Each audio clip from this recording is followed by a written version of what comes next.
Hello, ladies and gentlemen, and welcome back to your favorite show on air. This is Sports Conspiracies. I'm your host, Will Moran, joined by Robbie Burks. Mark Rodriguez. And Robin Jelfs. Today, we're going to be talking about some more conspiracies. Robbie has our first one. I believe that the Oakland A's in the 1980s secretly called up Jose Canseco's twin so that they could have Jose Canseco take two at-bats in the same lineup without anyone noticing.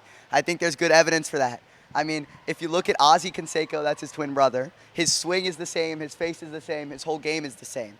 So what they would do was they would put Ozzie Canseco in left field and Jose Canseco in right field or whatever, and they would both play defense at the same time, but say Jose would be hitting in the second spot and Ozzie would be hitting in the 9 spot. So instead of having Ozzie go up in the 9 spot, if Jose wasn't on base, they would have Jose go up and take a big at bat so he could hit, 2 home runs because he was such a feared hitter. And Ozzie Canseco, he just didn't have what it takes to be in the major league. So I see no other reason why the A's could have possibly called him up.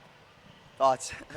This is definitely an interesting conspiracy theory. I'm going to go with my favorite conspiracy, moving on to the 2008 NBA Finals when Paul Pierce crashed into Kendrick Perkins, went down with a bad leg injury, had to get wheelchaired off the court, came back 2 minutes later, ended up putting up a legendary performance. Everyone knows that he just had to go to the bathroom. There's no way you take that serious of an injury, get wheeled off the court, and then are back and totally fine 2 minutes later. There's a 0% chance it was anything other than having to go to the bathroom. I'm going to agree with that, and I'm going to add on. I don't think he had to fake such a big injury. I think he did that more for the fans. I think he really wanted the fans to be like, heartbreak. And then he's back. If you can hear in the arena when he walks back onto the court, the eruption from the crowd. I think he could have just gone down with the cramp, gone use the bathroom, but I do think that he did just use the bathroom, that he never had a real injury. For my conspiracy theory, I'm going to go to Super Bowl 48 between the 49ers and the Ravens with a power outage. The power went out for 30 minutes just in the start of the third quarter, whereas a 28-6 deficit that the 49ers were in, and then they came back and won 35-31 after that power outage, a 25-3 run. So I just think that was all staged just for the 49ers to get a chance to come back and win it. Oh, and before my conspiracy theory, we have breaking news.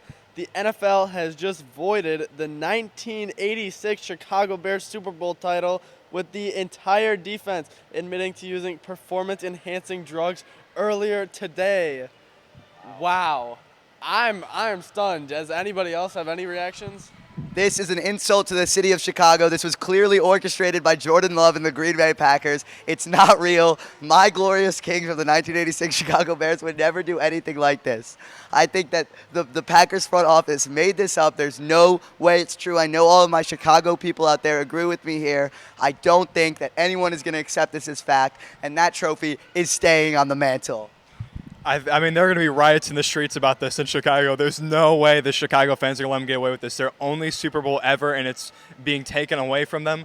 This team has been hungry for winning since 1985, and you take that away. There's no way that every single defender on the Bears was using PEDs. That just is completely illogical. That doesn't make any sense. There has to be some sort of other explanation, some sort of sinister thing going on in closed doors in the NFL office. Unbelievable decision.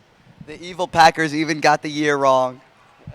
The Packers, I think they've been using their own evil cheese, and they've been putting it in the entire NFL. I think the Packers put some secret cheese inside of those tests, which is why they tested positive for PEDs. They were entirely clean. Don't listen to this fake news. They were entirely clean. It was the Packers that are scamming us out of our Super Bowl.